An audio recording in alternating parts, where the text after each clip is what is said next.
Well, welcome to our program, Coach to Coach. Today's guest is Gillian Christison. Gillian's one of my peer coaches from Jamie Smart's Thriving Coaches Blueprint. Gillian runs a transformational coaching practice and is a certified clarity coach and advanced clarity practitioner. Gillian is also a contributor on the Innate Wisdom podcast and Facebook group. So thank you so much for joining us today, Gillian. It's so nice to see you. Hello, thank you. It's a pleasure to be here. Thank you for the invitation. Yeah, my pleasure. Yeah. So the way I like to start these discussions off is just finding out what first sparked your interest in coaching. It's probably quite a long story, this one, but I've always been fascinated about how the mind works and how people work. And a bit of an amateur psychologist stroke philosopher, really, at times. I've spent hours and hours with my best friend on the phone, talking about what life's about. So that there's always been a slight fascination there. But in 2011, I had a very bad year, a tragic year. I lost my brother, which was expected, but still very sad and very tragic. And I also went through a divorce. And one evening, just to get out of the house, I went along to a presentation given by a life coach. And at that point in time, I really didn't know what a life coach was. I didn't know what coaches did. I thought they were for sports people or celebrities or high flyers. But as I say, I wanted to get out the house and be with people, so off I went. And at the end, she was wonderful. And at the end of the session, she asked us to do an evaluation. And she said, one lucky winner will get picked out of the hat from the evaluations and we'll get a 6-week coaching course with myself. And time passed by and I wasn't the lucky winner, but I was still very lucky because this lady phoned me who was a student of the presenter and said, would I mind being a subject for her to practice her coaching skills on? And I said, do you know what? I really would mind because you just don't know. And my brother was still with us at this time and he was in the hospice. I said, you just don't know what's going on in my life, And she said, try me, trust me, talk to me. I may be able to help you. So we had a coaching relationship after that for about a year. And it was a lifeline. It really was a lifeline. And then I decided, because somebody had helped me in that way through such a difficult time, that I'd like to be able to help others in a similar way. So off I went and did a sort of what I would now call a traditional coaching qualification. And that was, the sort of coaching where it was all around the power is in accountability. So it was very much, right, this is your goal, get your diary out, put a date in to do X, Y, Z. Right. So very traditional and probably old style coaching now. And I used coaching a lot at work because I was in the NHS and I had a management position within public health. So I used a lot of coaching with my people who reported to me. And at the same time, I started to dig deeper into spirituality. And I'd always, alongside my nursing, done complementary health. And I came across some people who practiced energy therapy using an angelic realm. And I found that really powerful. And I did a lot of exploration with them, exploring healing through energy. And all this time, Jamie Smart was around and he would pop up on my Facebook. And I will admit it, I used to think, just go away. You're just trying to sell me something. And I met a lady called Marina Pearson, and she was one of Jamie Smart's apprentices, and she introduced me to the principles. And then I started listening to Jamie. And in 2018, I left my role within the NHS and studied Clarity, and then went on the following year to do the Clarity Advanced course. So that's how I've come to where I am now. Amazing. And it's been life-changing. So, yeah. Yeah, it always amazes me the different journeys people go on to get to this place.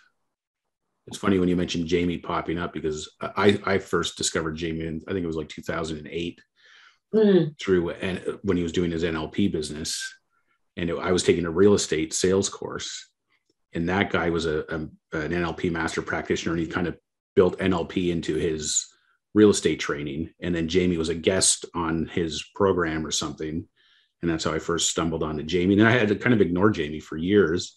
And then more recently, like you said, he just kept popping up for some reason. I know.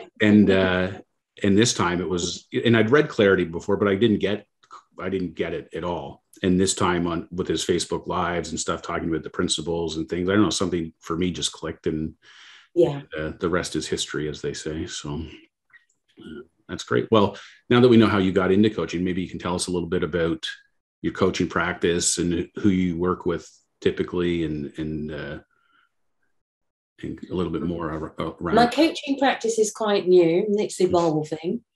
I spent last year, I spent 6 months on a contract with a company that was commissioned by the NHS, and that was working with NHS patients who had chronic or long-term health conditions.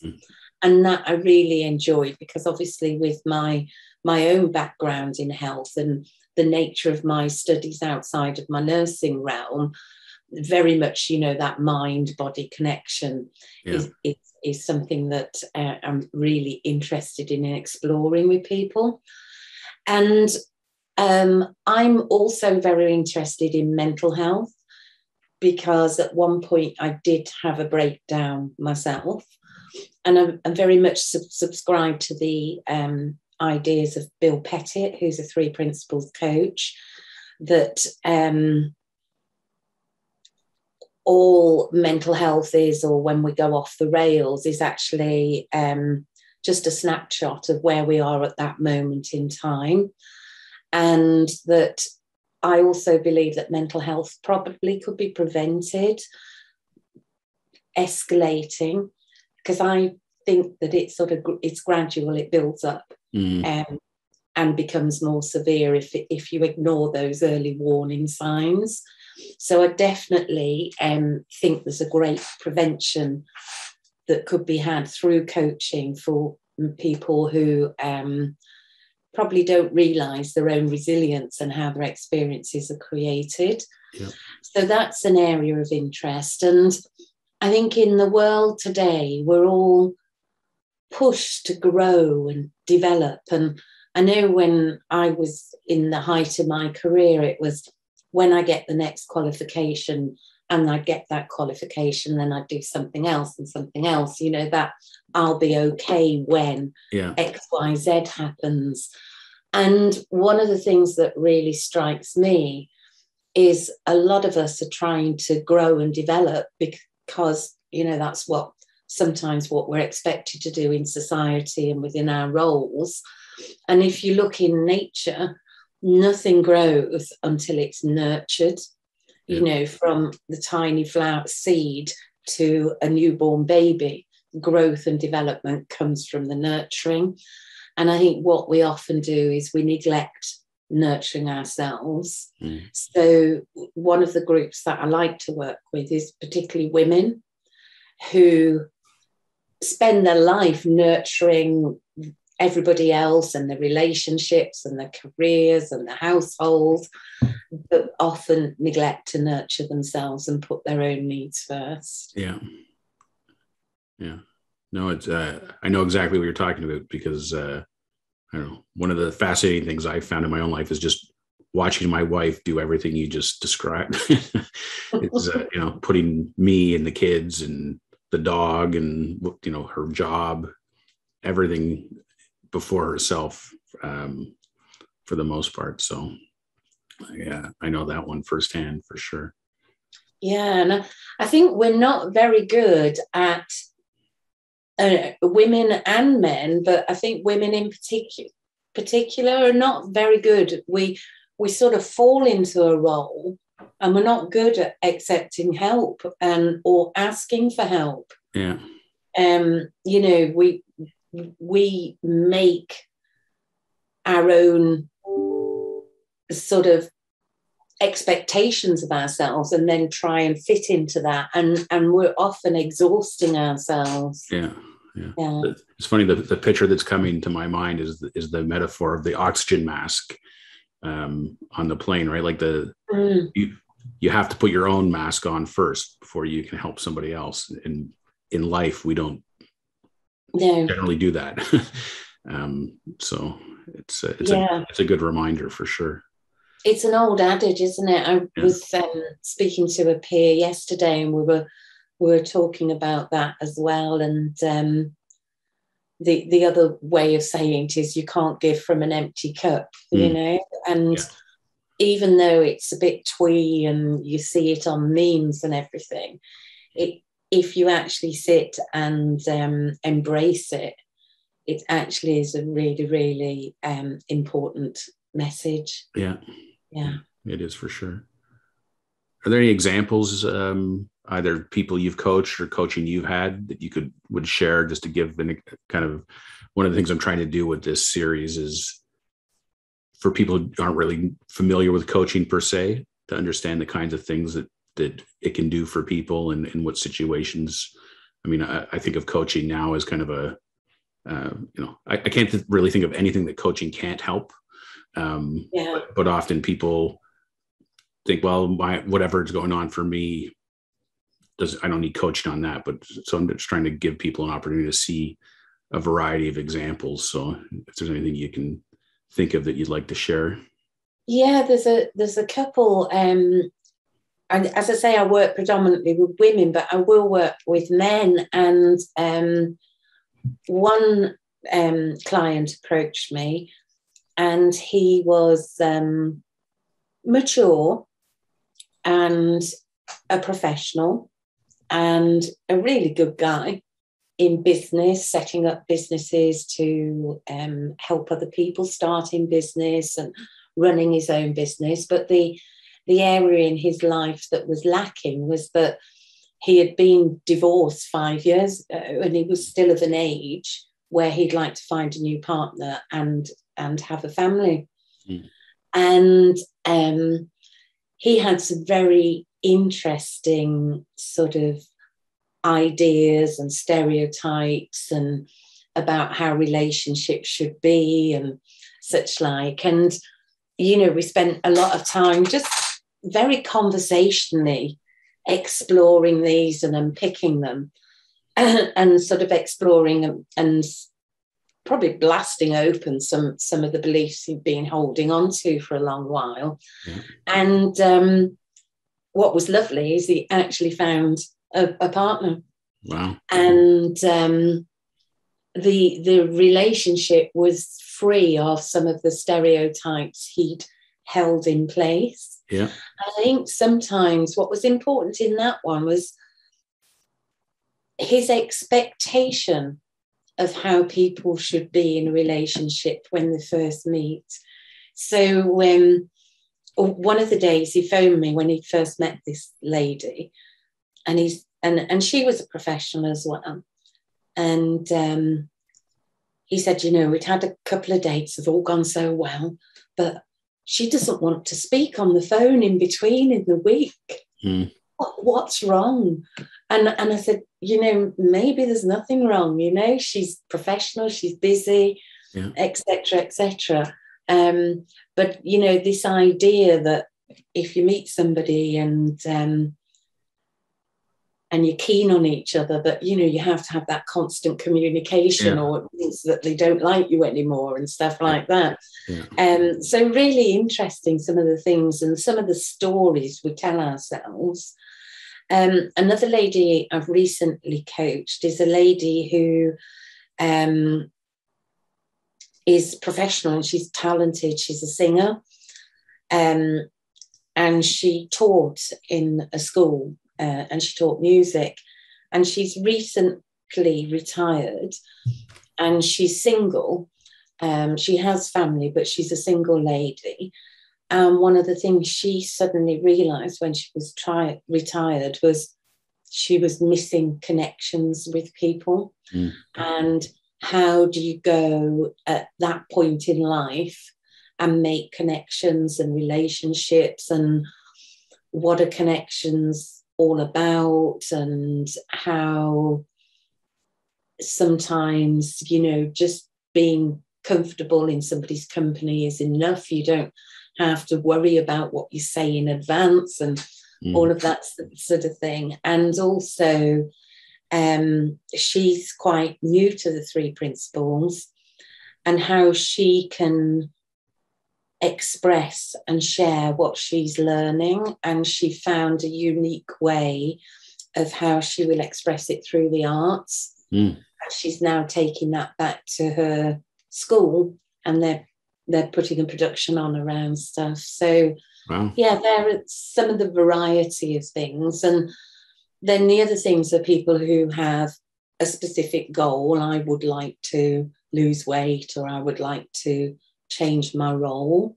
Right. And just working through those sort of things. Interesting. Yeah, I'm always amazed how universal it can be. If there was one thing that you would want people to know, what would that be? You're okay. We're all okay, and we are enough. And I think that is one of the biggest messages. And actually, I think it's easy to know it intellectually, but when through the principles, that's something that I've really sort of embedded into, my innate person, rather than knowing it intellectually. And I think it's something that bothers us all. We're brought to we're taught from a very early age, we compare ourselves with others, whether it's about when we're in school or work, or, abilities, our intelligence, what we've got, what we haven't got. And we start to believe those things outside of ourselves are some reflection on who we are, what we are. And we tell ourselves some wonderful stories that we're not good enough, or we will be good enough when. But actually, we are all okay. And very much we're all in the right place, and the power of just being in the presence actually starts to open things up and change things. There's very little to do, but when you can be actually in the moment, in the present moment, and really connected to whatever you're doing or who you're with or what's going on around you, that's when the magic starts to happen. But we spend too much time either future thinking, futurizing, or in the past and analysing. So give up the isings, the futurizing or the analysing, and just be. No, that's great advice. It's funny because when I had my coaching call with Jamie on the course, and I didn't even realize this was happening. And when I watch back the session, I think, like, what a bumbling fool I sound like, because, Jamie always says, like, what would you like to happen on this call? And from watching hours of it, most people don't really know. They just start talking about stuff. Yeah. And somehow Jamie guides you into the right place. And for me, it was, I had equated my self-worth to my job and my career and things like that. And what you just said about the realization that you're okay, that call is when I had that insight about myself. And it was very liberating. And that you don't need those outside things to validate or give you worth. You have innate worth. And It's a very powerful realization to know that that's true. And like you said, it's not intellectually knowing, it's knowing deep down, right? So it's a very powerful place to then act from. Yeah, those labels that we put that actually we think are a ticket that tells us our value, and it's just not true. Yeah, for sure. I was checking out because I saw your post yesterday about the session you guys have coming up related to the Innate Wisdom podcast, and I was looking at the podcast this morning, going through your 47 episodes or whatever you have on there now, and looking at some of the names and stuff. So I intend to go back and listen to a whole bunch of them because I'm curious. But I'm curious if you can share with the audience here a little bit about what you guys are doing with the Innate Wisdom podcast, and whatever you want to share about that.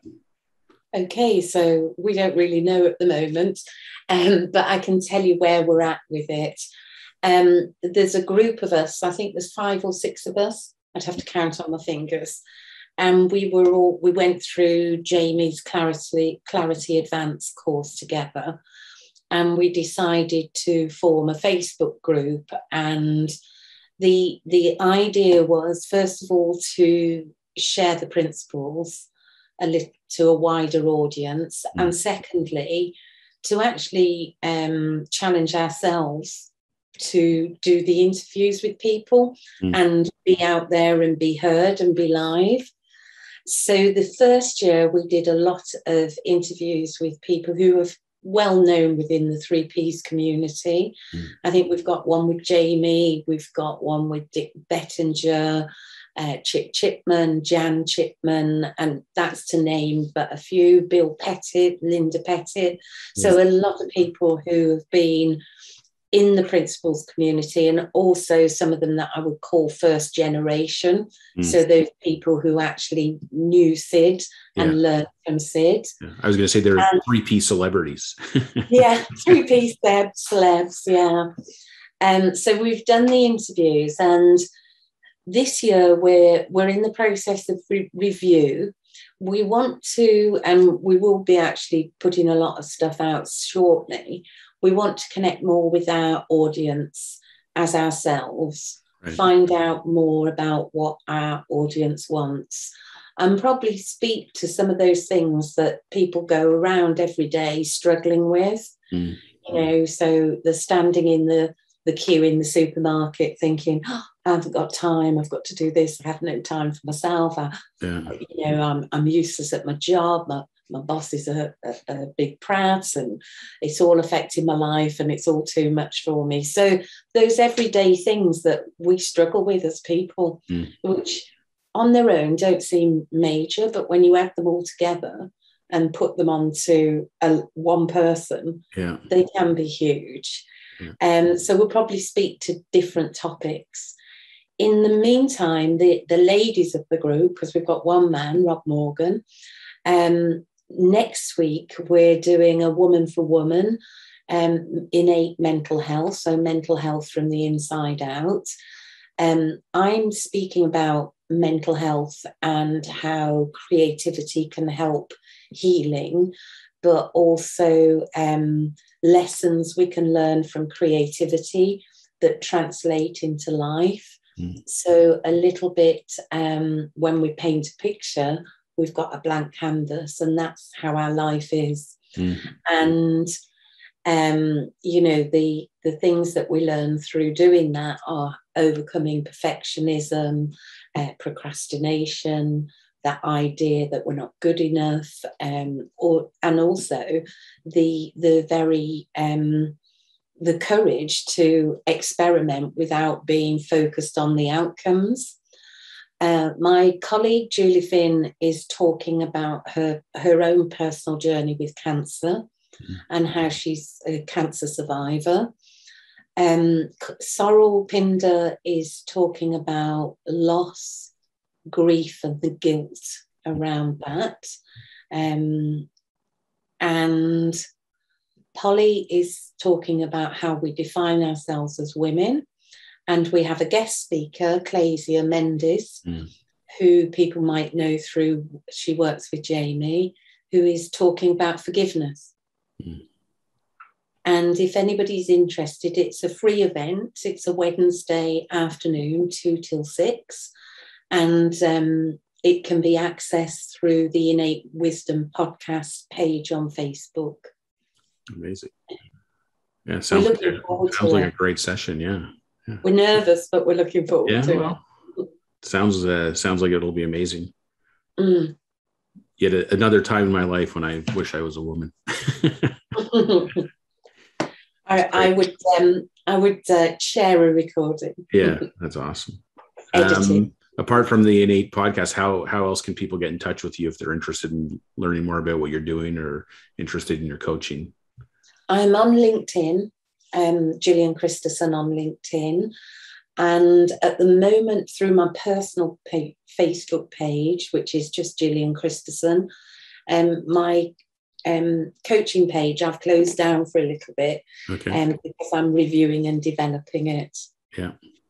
Okay. Amazing. Well, this has been a great conversation. I really appreciate your time. Thank you.